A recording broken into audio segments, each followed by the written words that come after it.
Hi, I'm Jolene, and my parents told me to leave my house key and take my suitcase because the house belonged to the family now.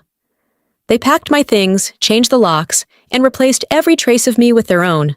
But what if I told you that wasn't the worst part?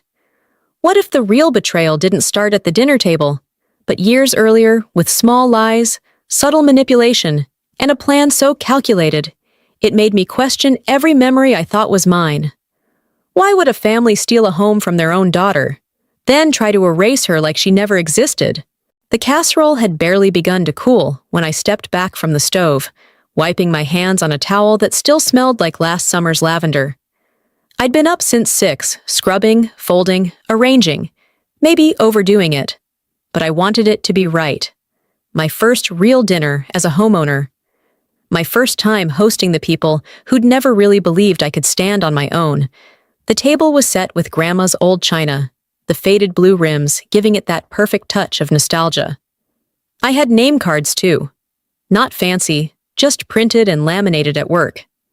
I placed Dad at the head, Mom to his right, and Isolde across from me, like we were at some soft-lit diplomatic summit and not a family fractured by passive aggression. I still believed, hoped, maybe, that they'd walk in and see what I'd done, what I'd built. That they'd smile, really smile, and say something like, "You've done well, Jolene." I imagined Dad finally looking at me without calculation in his eyes, and Mom not rearranging the salt shakers as if I'd gotten it all wrong. By 6:35, I heard tires on gravel and my stomach coiled. I adjusted the wine bottle for the 3rd time and smoothed the skirt I wasn't used to wearing. They knocked, and I opened the door with the kind of grin you practice, not because it's fake, but because you want so badly for this to go right. "Smells like food," Isolde said first, stepping in without a hello. She was in suede boots, expensive ones, tracking faint dust on the floor I'd mopped twice. Dad followed, giving a slight nod as his eyes skimmed the ceiling, the corners, the photos on the wall like he was appraising a rental. "This place," he said, "has good bones. Feels like it should belong to everyone, doesn't it?" I laughed, unsure if it was a compliment. "It's cozy, I think."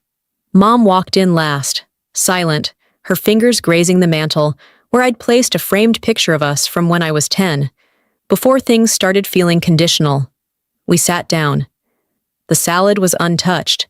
Isolde scrolled her phone under the table, while Dad asked how I managed to afford hardwood floors. "You know," he said, "a house this size is a lot for one person." I smiled tight. "It's manageable." No one asked about my promotion. During the main course, I caught Mom glancing at the clock. "Everything's cooked," she said eventually. "Thanks," I replied. She didn't look at me. Dessert came and went. I brought out the cobbler, homemade crust, hand-cut apples. I waited for Dad to say something, anything. Instead, he stood. It wasn't just that he stood. It was the way he folded his napkin first, set it down with precision. His eyes locked onto mine, and something in his jaw shifted. I'd seen it when I was 15 and asked to apply out of state. I saw it when I bought the car without consulting him. "We've discussed it," he said. "This house should come back to the family." I blinked. "I'm sorry, what?" Mom nodded, not looking at me. "You've done well, honey, but it's too much house, and we think it's time you refocus." Isolde leaned back, arms crossed. "It's not personal." "Your old room is still there," Dad continued, "but we'll be moving into this place. Ryan's already drawn up renovation plans." I stood so quickly, my chair scraped the floor. "You're... what?" "I don't want this to get emotional," Mom said, like I'd raised my voice. "It's a house, Jolene." Isolde stood too. I hadn't even noticed she'd left the room. She reappeared with a suitcase, my suitcase, the green one I used when I moved to college. "We packed your essentials," she said, "just so this can be smooth." I opened my mouth, but no words came. My voice had locked itself somewhere behind my ribs. "I'm the legal owner," I finally whispered. Dad's smile was thin. "We'll sort that." I didn't cry. That would have given them too much. Instead, I walked to the table, picked up my phone, wallet, and the keys I'd polished this morning. I laid the keys gently next to my untouched wine glass. No one said a word. Outside, the air bit colder than it should have. I put the suitcase in my trunk. I didn't look back. I drove without a destination, the suitcase thumping in the back with every turn like a heartbeat trying to remind me what was real. Streetlights blurred past, faceless houses glowing with a kind of comfort that now felt like mythology. When I finally stopped, it was at a gas station on the edge of town, the kind that still sold car fresheners and cheap coffee. I parked under the buzzing overhead light, my fingers trembling as I reached for my phone. It was buzzing. Unknown number. And something in me knew. This call wasn't from the past. It was from the part of my future they hadn't stolen yet. The call came just as I was about to open the car door. The phone buzzed against my thigh, an unfamiliar number flashing on the screen.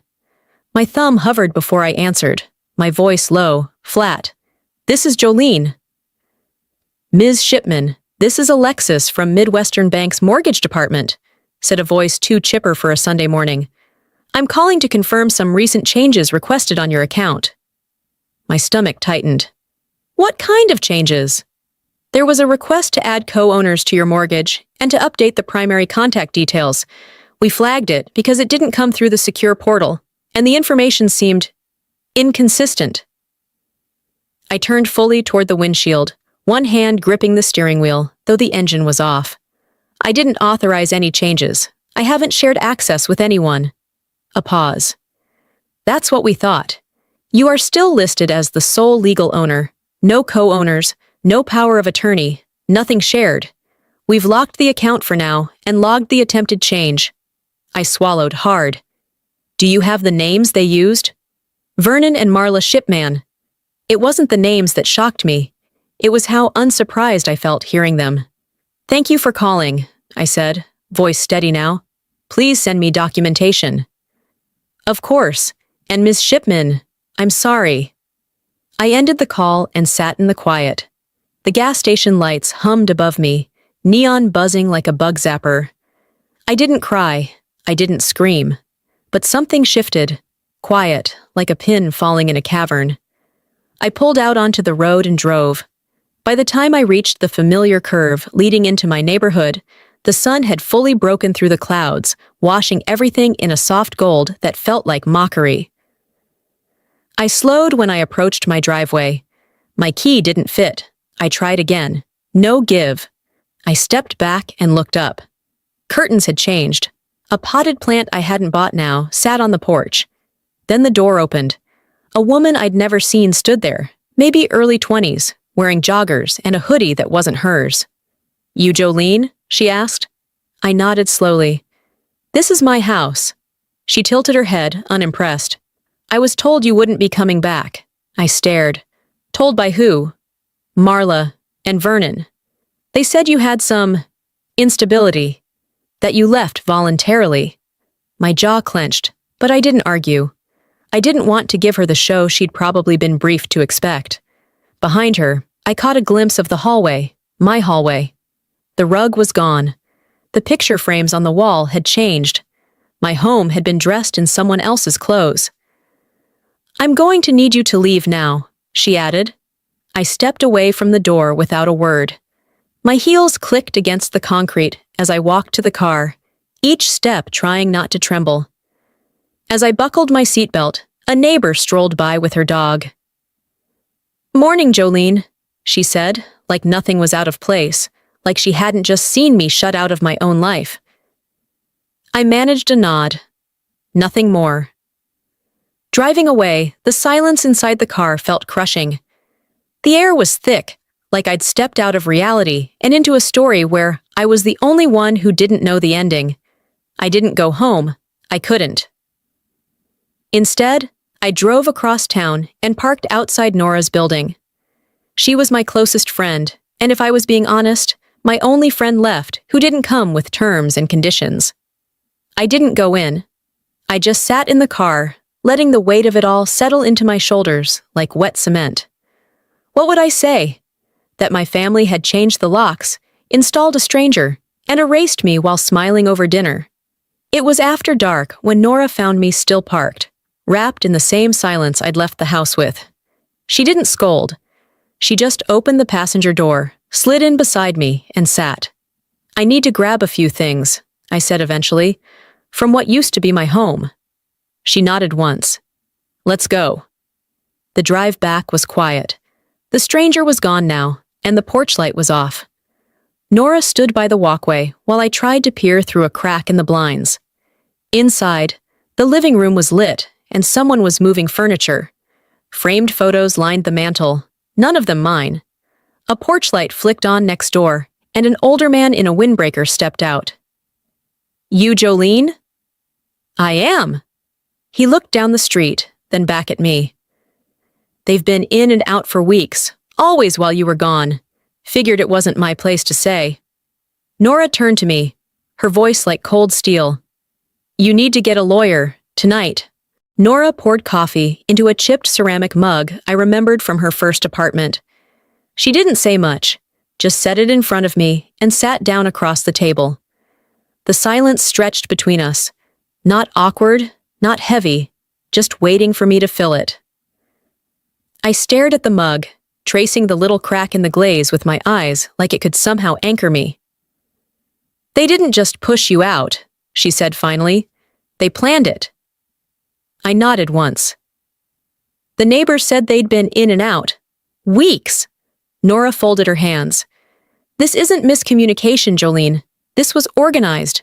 I didn't respond right away. My chest felt like someone had layered bricks over it, one cold realization at a time. They hadn't just acted on impulse. This wasn't heat-of-the-moment dysfunction.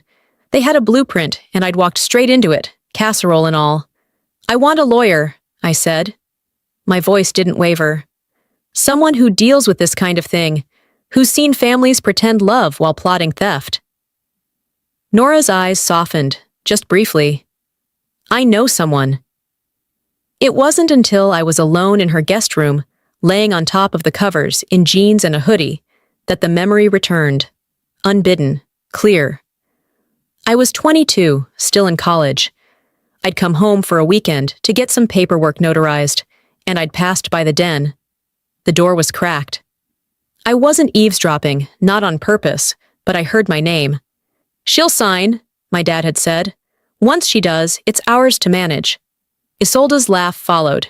"She's clueless." I'd told myself back then it was about something else. A loan? Taxes? I didn't press it because I didn't want to know.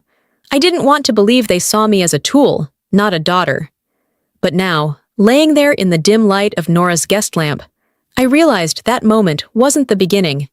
It was just the first time I accidentally saw the scaffolding.